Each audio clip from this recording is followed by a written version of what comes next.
What do you do when you've been knocked down, when you don't feel like getting back up again, when you're laying flat on the mat and you're discouraged and you don't see a way to continue fight? What do? I have 2 words for you: faith and fortitude. Let's talk about that today on Monday Mastery Moments with Michelle. See you on the other side.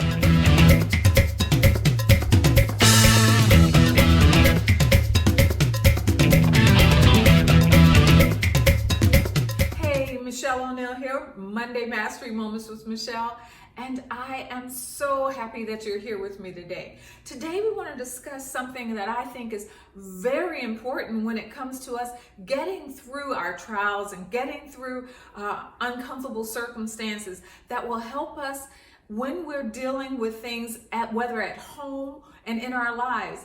And I'd first like to just give a spotlight on Congressman John Lewis. Now, he was the epitome of fortitude. So what is fortitude? Fortitude means it's the strength of mind that enables a person to encounter danger or bear pain or adversity with courage. Now, I know if you've seen some of those documentaries just recently, you have seen his courage, his dealing with adversity and getting through. He had fortitude. And his fortitude was built on his faith and his hope for mankind. So what am I saying? With all the injustices, with all the inequalities, with all that and the community of meanness, he saw things as a community of oneness. And that's how we're to look at things. When we see injustices, when we see things that aren't right, when we see people not treated right, we can make a difference. He said that to make a difference, we must have demonstration with legislation. Demonstration is your voice, is when you take an action. Demonstration is your action, and legislation is the legal way of going about getting change. But we can bring about change in our own lives. The injustices that we see, whether in our neighborhood, whether in our own families, whether at a workplace, there are always injustices that we see. And then we always also see inequalities. One person treated better than the other. One person ignored. One person given things that they don't even deserve, giving grace and mercy when they shouldn't have it. And then that community of meanness instead of that community of oneness. And it's so amazing when we come together as one voice, how much we actually can do together in oneness. So, but I want you to understand that as we grow, see, this is the difference. The person that Congressman John Lewis was at 15 was a totally different man at 79. And as we grow, so does our perception and our understanding. You know, anything that changes around us, that we have input in, changes because we have a perception shift. So what am I saying? It's not that things actually change around us. It's not that our circumstances change. It's not that our trials change. It's just that our perception and our way of dealing with it has actually changed. We have an attitude change. We've shifted our attitude. We gain more knowledge to help us more on a strategic plan, to help us make the strategic decisions that we need to do to move forward. And it also has less to do with others and more to do with who we are as a person. As we grow, as we learn what's really important to us, as we learn what we stand for, what we believe in, what our values are, then we begin to build that fortitude because we know where our faith and our hope is planted. And that's how we move forward. So with all this, what do? I know you're wondering, okay, this is great. She's saying all this stuff. Well, one of the things we can do when we're in an adverse situation, when we're in a situation that we're dealing with injustice, or we're dealing with inequality, or we're dealing with a community of oneness, everybody out to help themselves, what can we do? We can decide to shift the conversation.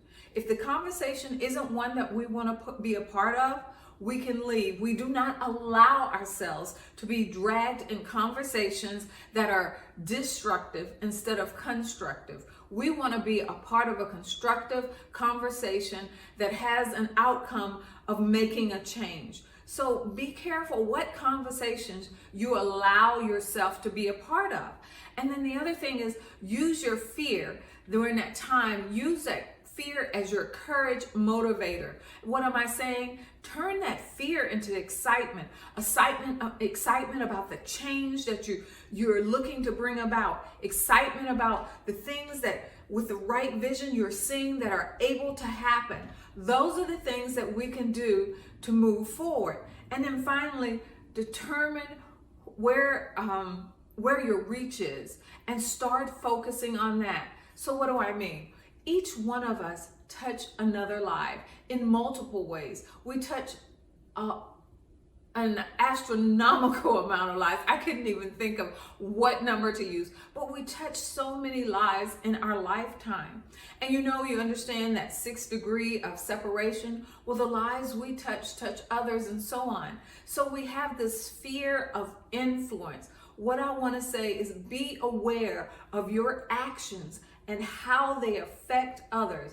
Never go out there thinking, oh, it's all about me. I don't have to worry about nobody else. Look, everything you do, every thought and action you take affects someone else. So I want you to be mindful of how your actions affect others and make sure it's a positive thing. You also want to understand who you directly impact. So those in your close sphere, whether it be family members, those directly on your job, if you're a boss, if you're a manager, if you're the CEO, every decision that you make affects the lives of someone else in your company. And even if you don't know the person at the bottom, what you say to the middle manager, the way that you treat them affects the person who's the janitorial staff or whatever. So remember, everything you do affects and have an outcome on someone else's life.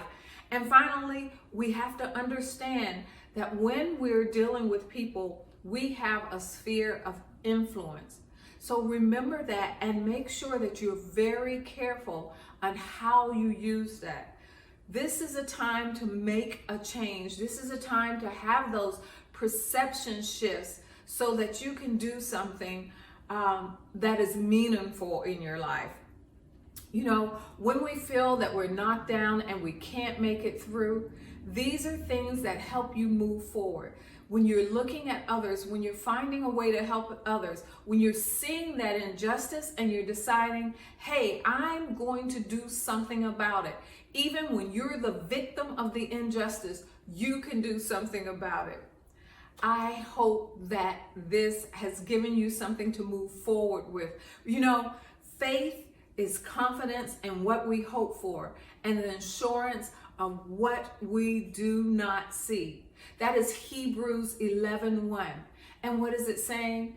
That there is hope, and you need to have faith in your hope. But a lot of times you say, I can't go on. I've just done this over and over again. I don't see anything happening. There is no hope. Well, I challenge you now to think of it as hope against hope. That's what you have. You don't have hope. You have hope against hope. And what is that? To hope without any basis for expecting fulfillment. That is hopelessness.